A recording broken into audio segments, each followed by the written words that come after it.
Supreme हाँ court ने हाँ। वो प्रमाणित नहीं किया है कि वहां पे राम पैदा हुए थे, ठीक है ना, सिर्फ मंदिर बनाने का वहां पे जो है आदेश दिया है। ये बात पता है आपको?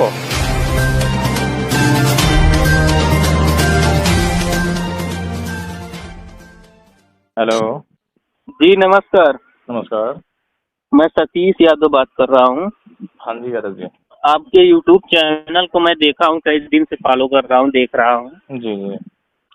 और भी ओम यादव के बीच आपका संवाद हुआ था, जी तो वही मैं पूछ रहा हूँ सर जी। कि आप यादवों को शूद्र बताते हैं। मैंने कहाँ बताया आपको सूत्र? नहीं, आप लक्ष्मण यादव को बोलते हैं, उनको देखो, उनको समझो, और पेरियर ललई सिंह यादव जी को समझो। ये हमारे मतलब यादवों का महापुरुष लोग हैं। अगर मैं कुछ पढ़ लिख कर जो है कुछ बता रहा हूँ, कुछ विचार दे रहा हूँ, तो उसकी मेरे को आज़ादी है या नहीं है? आपको बिल्कुल आज़ादी है, बिल्कुल आज़ादी है, लेकिन आप बताइए कि यादव कृष्ण का वंशज है कि नहीं है। अब ये तो आपने देखा होगा, आपको मालूम होगा, मुझे तो मालूम नहीं इस बात के बारे में कि वंशज है या नहीं है कृष्ण का। तो सीधी सीधी बात है, राजा यदु के वंशज से श्री कृष्ण का जन्म हुआ था, उसके बाद हम आपको यादव लोग हैं। कैसे मालूम आपको कि वो राजा यदु के वंशज हैं? कि वो इतिहास नहीं लिखा रहता क्या? किसने लिखा इतिहास? आपने लिखा था क्या? तो इतिहास लिखता कौन है? जो आदमी इतिहास लिखता है लिखने अपने वाले मतलब की लिखते बात हैं लिखेगा ना। वो जो है। मैं कह रहा हूँ इतिहास लिखने वाले लिखते हैं ना, धीरे धीरे मतलब करके। आपने तो नहीं लिखा ना? तो मैं नहीं लिखा तो कोई लिखा ना, आखिर वो किसी पढ़ते तो किसी वही ना। यादव ने तो नहीं लिखा? लो, श्रीमद् भगवत गीता, वो श्री कृष्ण यादव जी ने ही तो पूरे संसार को ज्ञान दिया। लिखा तो आप उन्होंने कह नहीं रहे ना। नहीं लिखा। भाई मतलब गीता वो जो है, ज्ञान दिया, अब सुनिए, लिखने वाला। ज्ञान ज्ञान जिसने दिया उसने लिखा तो नहीं। उसने बोला तो फिर उसके बाद किसी ने लिखा तो। महर्षि मैं व्यास जी वही ने बोल रहा लिखा। हूँ, सुनिए, अब मैं आपसे कुछ भी बोल रहा हूँ, ठीक है, और आप लिखने वाले हो, तो लिखने वाले के हाथ में कलम है, पावर किसके पास है कुछ भी लिखने की? बोलने वाले के पास बोल या लिखने वाले के पास?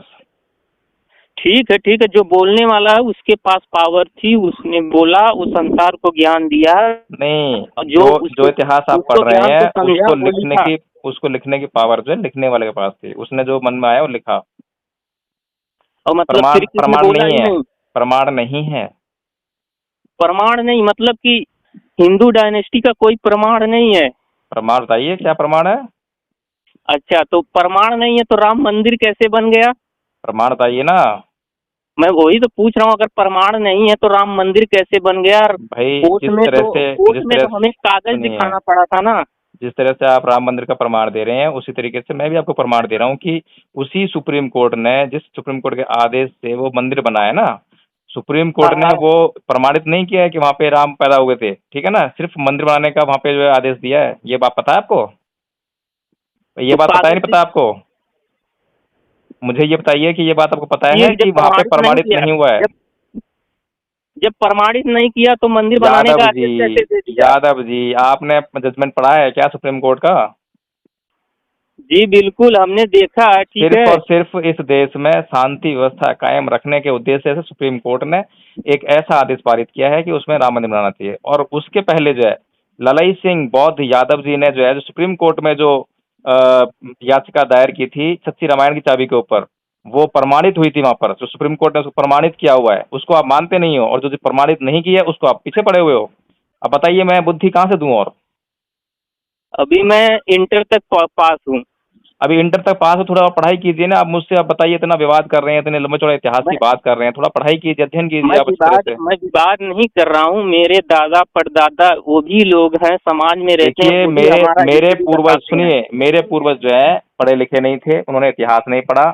जो उन्हें ब्राह्मण ने बताया उन्होंने वही मानकर जो है, उन्होंने, ब्राह्मण ने उनको बताया कि तुम जब ऊंच हो तो उन्होंने ऊंचा मान लिया, ब्राह्मण ने बोला तुम नीच हो तो नीच मान लिया। ब्राह्मण ने भगवान का, ईश्वर का डर दिखा के उन्हें जो चाहा वो करवाया, ठीक है ना।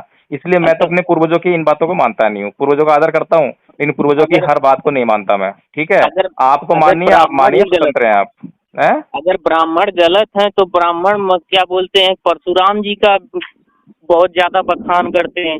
हाँ तो आप देख श्री लीजिए। राम जो अब ये जो क्षत्रिय है, रघुवंशी है, परशुराम उनका जी, क्यों बखान करते हैं? परशुराम जी ने अपने मुंह से जो है कितनी बार बोला है कि मैंने कितनी बार क्षत्रियों का वंश बिल्कुल खत्म कर दिया, बोला ही नहीं बोला। विहीन कर दिया, अर्थात ये नहीं कि जो बच्चे पेट में थे उनको भी खत्म कर दिया। अरे भैया मैं ये बोल रहा हूँ, उनके कहने का मतलब क्या है, वंश खत्म करने का मतलब क्या होता है? उन्होंने ये नहीं और कहा कि कितनी मैंने बार क्षत्रियों सुनिए, को विहीन कर दिया, मैंने कहा पहले मुझे सुनिए, वंश खत्म करने का मतलब क्या होता है, इसका मतलब क्या होता है, बताइए मुझे आप। वंश खत्म करने का मतलब यही होता है कि उसका मतलब अगर 100 भाई हैं, 10 भाई हैं, तो सबको खत्म कर दिया जाता है। तो वही बोलते हैं कि आपके वंश में कोई चिराग जलाने वाला नहीं बचा है। हाँ, अब तो इसका मतलब यही ना कि अब वो जड़ ही खत्म हो गई है, उनका मतलब यही है ना। इसका मतलब ये थोड़ी ना है कि जो पेट में बच्चे पल रहे थे वो हाँ, भी वो खत्म सारी हो गए। जानकारी तो आपको है ना, कि बच्चे रह गए मत- थे, किस किस के बच्चे रह गए थे, और वो बाद में क्षत्रिय बन गए, मतलब पैदा हुए। अच्छा, दूसरी बात मुझे बताइए कि जो ब्राह्मण परशुराम है, उसने क्षत्रियों का जो वंश समाप्त किया, वो प्यार से किया, प्यार मोहब्बत में किया, या घृणा द्वेष में किया, कुछ झगड़ा वगड़ा बन गया? देखिए, क्या प्रॉब्लम उन्होंने क्या था उनका आपस में? सभी क्षत्रियों का नहीं किया, सभी अरे क्षत्रियों का भाई नहीं किया, साहब, मतलब उन्होंने उनके दुष्ट उनके क्षत्रियों शब्द का क्या किया, हैं? आतताई आप पहले ना मतलब। एक काम कीजिए, आप अभी बहुत छोटे हैं, आप अभी इंटर में पढ़ रहे हैं, ठीक है ना। मैं आपको एक एडवाइस कर रहा हूँ, थोड़ा सा अध्ययन कीजिए आप। जब कोई बात नहीं है, ये बातचीत हम कभी भी कर लेंगे। अभी मुझे भी पीड़ा हो रही है, मेरी भी दांत में दर्द हो रहा है, तो मैं तो लंबी बात नहीं कर पाऊंगा। आप थोड़ा सा अध्ययन कीजिए। और अच्छा लगा मुझे कि आप सोच रहे हैं, चिंतन कर रहे हैं। जो आदमी सोचता है वही अपनी मंजिल तक पहुंचता है, ये अच्छी नहीं, बात है। 5 मिनट आप दीजिए, 5 मिनट दीजिए, पाँच बस मिनट मेरे 5 दर्द का मिनट क्या में। होगा, मेरे बहुत दर्द हो रहा है दांत में से। मैं अभी वो कनल करके आया हूँ, रूट कनल करके आया हूँ अभी।